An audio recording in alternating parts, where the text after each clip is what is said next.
ಕರ್ನಾಟಕ ಸರ್ಕಾರ ಕಾಂಗ್ರೆಸ್ ಸರ್ಕಾರ ತುಂಬ ಕಾಂಗ್ರೆಸ್ ಸರ್ಕಾರ ಕೆಲವು ಗ್ಯಾರಂಟಿ ಜೊತೆ ಇದು ಒಂದು ಗ್ಯಾರಂಟಿಯನ್ನು ಕೊಟ್ಟಿದೆ. ಏನಂದರೆ ಬಾಣಂತಿಯರ ಸಾವಿನ ಸರದಿ ಸಾವಾಗಿರೋದ್ರಿಂದ ನಾವು ಪ್ರತಿಭಟನೆ ಹಮ್ಮಿಕೊಂಡಿದ್ದೀವಿ.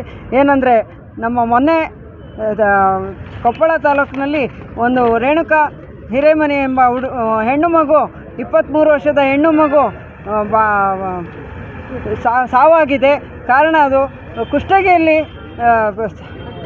ಕುಷ್ಟಗಿ ಆಸ್ಪತ್ರೆಯಲ್ಲಿ ಆಗೋದಿಲ್ಲ ಅಂತ ಹೇಳಿ ನಾವು ಕೊಪ್ಪಳ ಆಸ್ಪತ್ರೆಗೆ ಕಳಿಸಿದ್ದಾರೆ. ಪಾಪ ಹೆಣ್ಣು ಮಗು ಮದುವೆಗೆ 1 ವರ್ಷ 11 ತಿಂಗಳ 1 ವರ್ಷ ಆಗಿದೆ ಅಷ್ಟೇ. ಬಾಣಂತಿ ಸಾವಾಗಿದೆ. ಆದ್ದರಿಂದ ಇದು ಇನ್ನೂ ನಿಂತಿಲ್ಲ. ಕಾಂಗ್ರೆಸ್ ಸರ್ಕಾರ ಇದ್ರ ಬಗ್ಗೆ ಹೆಚ್ಚಿನ ಒಂದು ಇದನ್ನು ತಗೊಂಡಿಲ್ಲ.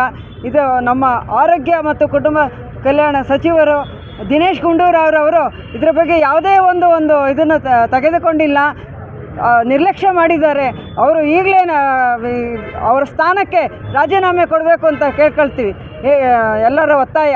ಮತ್ತು ನಮ್ಮ ಮಹಿಳಾ ಕಲ್ಯಾಣ ಸಚಿವರಾದ ಲಕ್ಷ್ಮೀ ಹೆಬ್ಬಾಳ್ಕರ್ ಅವರು ಸಹ ಯಾವುದೇ ಒಬ್ಬ ಬಾಣಂತಿಯರ ಸಾವಾಗಲಿ ಅವರು ಒಂದು ಸಾಂತ್ವನ ಹೇಳಿಲ್ಲ, ಅವರ ಕುಟುಂಬಕ್ಕಾಗಲಿ ಅವನ ಸಾಂತ್ವನ ಯಾವುದೇ ಒಂದು ಹೇಳಿಲ್ಲ.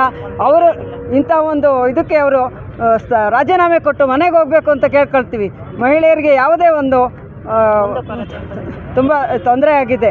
ಮತ್ತು ನಮ್ಮ ಈ ಶಿಶುಗಳು ಅನಾಥ ಆಗಿರೋ ಶಿಶುಗೆ ನಮ್ಮ ಸರ್ಕಾರದಿಂದ ಅವರು 25 ಲಕ್ಷ ರೂಪಾಯಿ ಪ್ರೋತ್ಸಾಹ ಧನವನ್ನು ಇದು ಮಾಡಬೇಕು ಕೇಳ್ಕೊಳ್ತೀವಿ.